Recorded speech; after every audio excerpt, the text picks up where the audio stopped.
to get to the Mother Emanuel Church to commit his act, because it was as much a political assassination of the Reverend Pinckney as it was a hate crime. So there's motivations, can have a lot of reasons, but there is a reason in the killer's mind that he went to that church, and we hopefully will hear from police what that reason is. Malcolm, let me ask you really quickly about this point about the shooter that Jim was talking about. When you look at the death toll, now confirmed to us by the Wilson County Sheriff Joe Tackett, saying that at least 25 people killed, multiples other injured. What does that tell you in terms of the space of where this shooting took place, that somebody was able to carry out this kind of deadly rampage? Does it say anything about the profile of the shooter? Is this somebody who's obviously going to be comfortable with perhaps semi-automatic weaponry, as we heard from the eyewitness who described it as semi-automatic weaponry? Well, the individual may or may not have training, but it doesn't matter. I think in a circumstance like this, this shooter is just intent on destroying human beings. And, many of these shooters have never killed or injured anybody, have never served in the armed forces. And when they come in, they come in with a bloodlust. And once they hear the loud bangs, it's just them and the object in front of them. And I doubt that many even aim. They just pour through these tightly packed crowds that are in these pews. And I'm not sure whether that tells us anything about the individual other than he intended to kill as many people as possible. Killing 25. We just had a shooter kill almost 60 American citizens, and now we're at 25 more in a church. And this just tells us the nature of these lone shooters and active shooters, is that you cannot predict them, and even if you have a handgun, you may be one of the victims, and it's very, very hard to stop these things. Let me just read really quickly for you guys a statement that we've gotten from the mayor of San Antonio, Mayor Ron Nirenberg. He says, it's a sad day for South Texas, and I'll read the part here that relates to the shooting that has taken place. Actually, let me read the whole thing for you. The first part of it. It's a sad day for South Texas. Learning about the road rage shooting this morning was heartbreaking. Our city's thoughts and prayers are with the family of this young San Antonian, and we ask you for your help in identifying the vehicle in question. The mass shooting in Sutherland Springs is further alarming. The investigation is ongoing, and our community stands with Wilson County in prayer. To have such a violent act occur in a place of worship magnifies the pain for communities at large. San Antonio holds our neighbors in prayer. This is a statement from the mayor of San Antonio, Ron Nirenberg, echoing very much a lot of the sentiments that we're hearing today from both national and local officials, national politicians, including the president, who tweeted out that he is monitoring the situation, as well as expressing his condolences to what has happened here in Texas. And putting this all in perspective here, everybody, we are now learning this is the deadliest mass shooting at a house of worship ever, which is just unbelievable to think about. Clint, let's go with what Malcolm was talking about, sort of the scope of all of this. When you think about the Vegas shooting and how 58 people lost their lives in Vegas with thousands of people there at a concert, and now this small town in Texas, this small church, the deadliest shooting at a house of worship in this country ever, 25 people losing their lives. That is just an unbelievable number. Well, let me put on my FBI profiler hat and tell you that a lot of people in this country around the world are not original thinkers. Criminals are not original thinkers. Mass shooters are not original thinkers. By my count, there's been over 60 mass shootings this year where one or more people have died. The shooting that took place at a Tennessee church in September, they was in the church. Where one was killed. Ain't no angels had their back? The shooter left a note in his car and said it was in retaliation for the Charleston church shooting. So there are people who sit on that edge of the emotional abyss and look for somebody else's behavior, and they say, aha, that's a way I can get even. Whether it's anger, frustration, rage, whatever motivates an individual to do it, the more we see of these, the more we're going to have, because as you had an eyewitness on scene who reported her fear of copycats. This is what we see. We see people who see these terrible acts of violence, see these horrible body counts that we get, and they say, aha, that's the way I'm going to act out too. So is it guns? Yes. Is it magazines? Yes. Is it a mentality in our country where violence is a means of conflict resolution? That's also a challenge. And if we don't start addressing that from grade school all the way up to adulthood, unfortunately, we keep seeing these things. Guys, I'm going to ask you to stick with me for a second because I want to just update some information we are now getting from our local affiliate, WOAI. They are now confirming 10 gunshot victims now being treated at San Antonio University Hospital. We also have learned from them that 4 victims have been sent from another hospital to the university there, 6 directly on the way to the university hospital, including 5 adults and, unfortunately, 1 child. So we're getting more details now on not only the number of fatalities, which has been confirmed to us by the Wilson County Sheriff as being 25, but we are now getting a scope of the fact that there were more than a dozen or so injured as a result of gunshot victims. That was also something that was confirmed to us as well by the eyewitness that we spoke to, was saying that she had seen multiple airlifts take place from the vicinity of the church, that helicopters were landing there to medevac some of those that were being treated on this scene. Jim, I don't know if you're with us, if you're familiar with the various trauma capabilities of southwestern San Antonio or in that area, but certainly something like this is going to be, when you look at the fact that 25 people were killed, dozen or so injured, some perhaps severely, in a small community like this, it is going to be taxing and draining for the resources not only of local EMS and first responders, but of the region as well. You're right, Eamon, but Texas, I mean, they're as good as it gets. Listen, we had our guys all shot up at Waco, 4 dead, scores of them shot. Some of them had, 10, 13 bullet holes in them in the emergency surgeons there in Waco and at the trauma centers. They patched them all up. They saved so many of our guys. And they're doing that here too. I'm sure anybody they can save that doesn't have an immediate fatal wound, I mean, they're going to be doing it. San Antonio is pretty close. It's the next county, Bexar County, so they're going to get plenty of help. I think if you survived the shooting and you didn't have a fatal wound, they're going to be able to save you. But these wounds, if it's a rifle, we don't know for sure, but if it's a rifle, I mean, those wounds are devastating. The discussion you talked about in Las Vegas and the 58 dead that Clint mentioned, there's 540 or more people wounded in that. 540, this is only a month ago. So we had 600 people shot in one incident a month ago by a guy using a device called a bump stock on 12 different guns, it looks like. Or I think that's correct. He had a number of them anyway in the hotel room, right. And he went from one to the other. And we can't get even the Congress to give us one sentence to say that you can't have bump stocks or they got to be regulated under the same law as machine guns. And to put it in perspective, Jim, just in terms of the proportionality of it, you were talking about 600 people killed 600 people shot in a city as big as Las Vegas. This is a community that varies in estimates, but as low as 300 people, probably as high as 600 people. And you're talking about 25 people killed in a single incident in a community of about 300 people. Yeah, and it's unbelievable. These are within, 35 days of each other. I think October the 2nd was Las Vegas. So, I mean, we're watching this slaughter in America. Our political leaders doing anything at all to stop it. There's no one thing that can stop it. But, if we look at the history in America of our gun laws, every time we did have something horrific, the Congress would step in.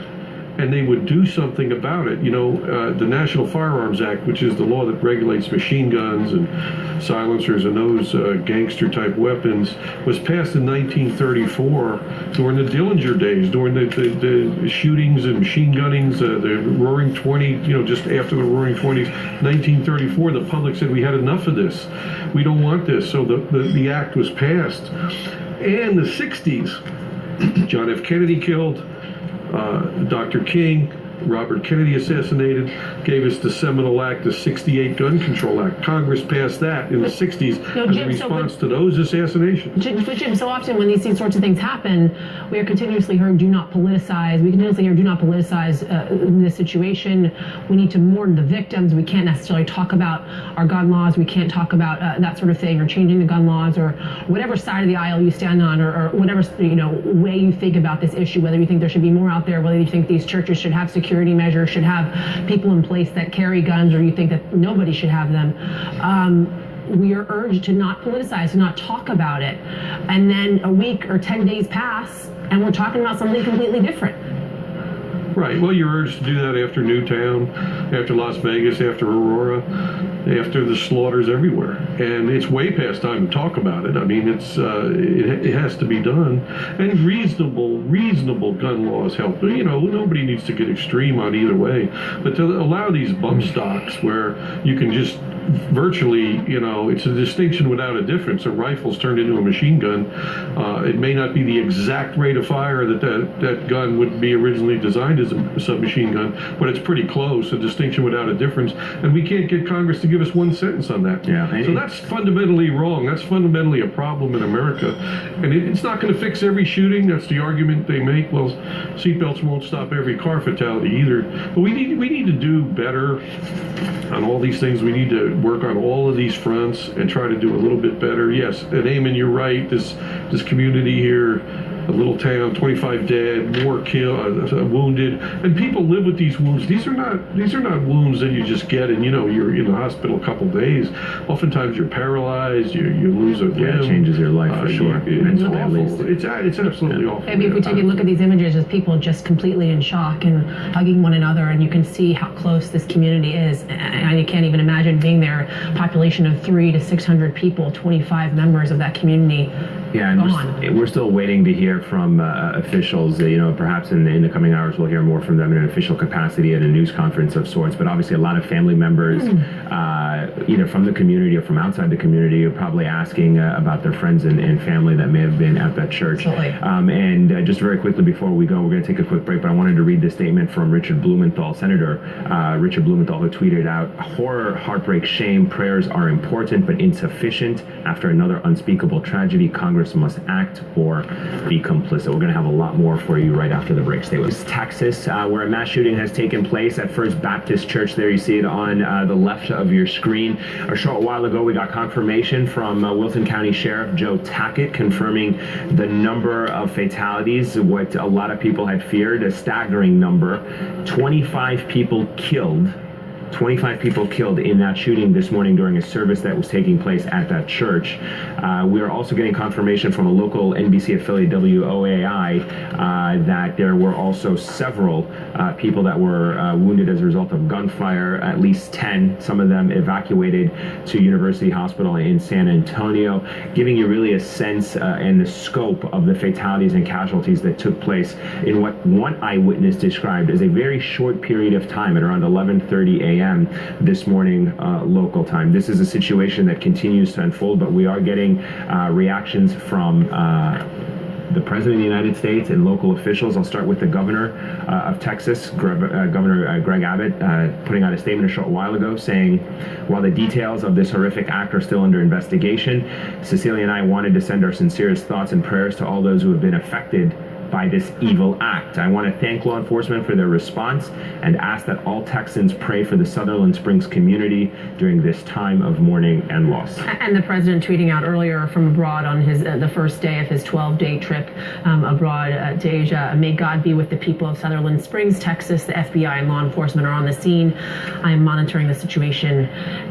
From Japan, also important to note that authorities are telling us that children are among the victims of the shooting at this church. And just to give you a sense of the scope, if you are just joining us, we are hearing that the population of this town between 300 and 600 people, so relatively small, and 25 victims. So just imagine the impact that this type of shooting will have on a small town like this one. Want to bring back our panel, Clint Van Sant, Jim Kavanaugh, and Malcolm Nance. Malcolm, I'm going to start with you.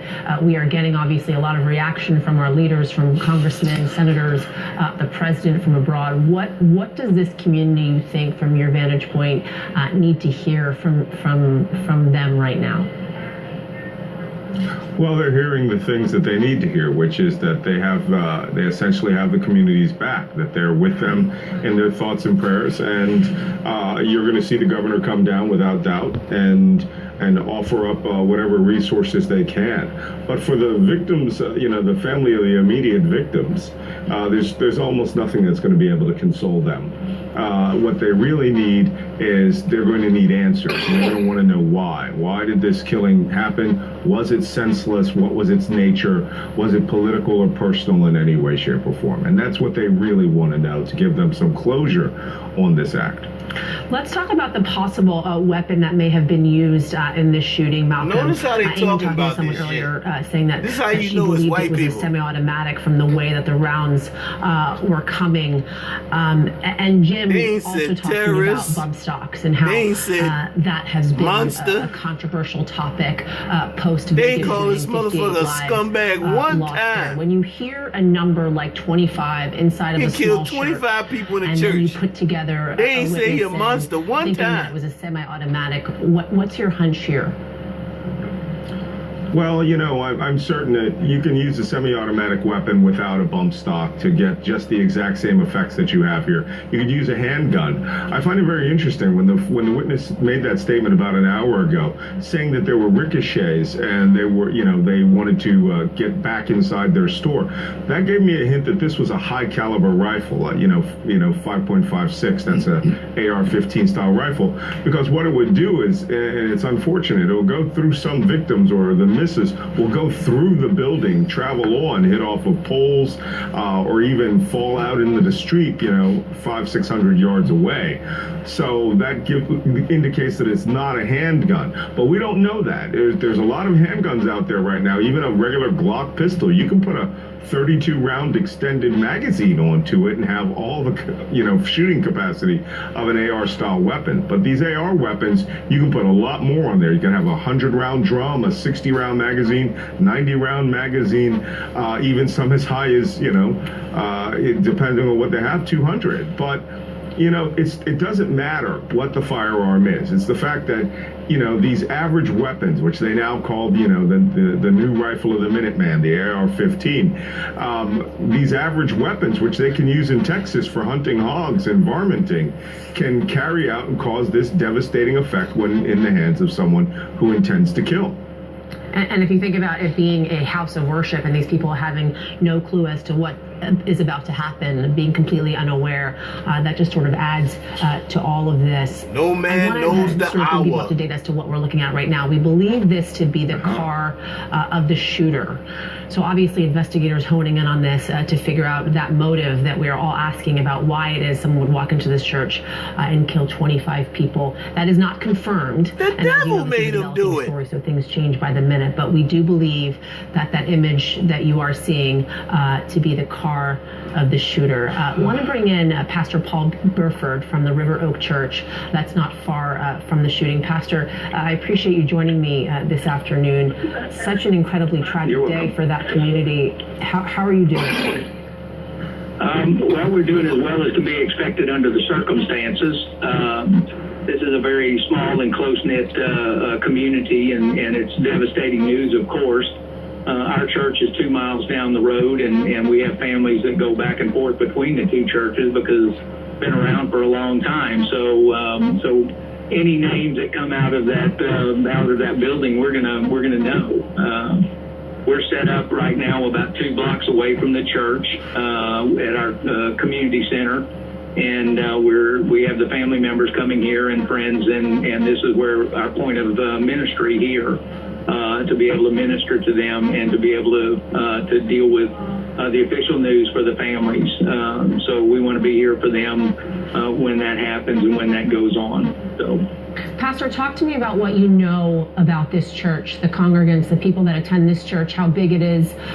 If you knew this was a time of service, what more you know about this house of worship? Oh, yeah, well, we, this First Baptist Church of Sutherland Springs, and we're River Oak Church of Sutherland Springs, and The pastor there is my friend, along with everybody else in there. So we work together in the community. We do events together.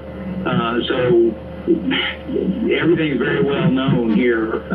It was in the middle of church service, a normal, regular Sunday morning church service. You don't sound we were in too the broken middle up. of church service. I was in the middle of preaching when we had some phone calls with the news that there was an active shooting going on at First Baptist Church. We did have a sheriff's deputy that comes to our church who immediately left, along with nurses and some other first responders that took off to go. We knew immediately the best thing that we could do was stay out of the way, let the official people do their thing, and begin to pray. So that's what we did as a church, as our church, for our friends. Because as soon as we heard that, we knew that we were going to know people that were involved in it. Pastor, I want to ask you about a point that you just mentioned, that you knew the pastor at the First Baptist Church. Can you give us an update? Have you had a chance to speak to him? Has he been able to get in touch with? I have not had a chance to speak with him, but I've spoken with someone who has. He and his wife are out of town at the time, and they are on their way back here now.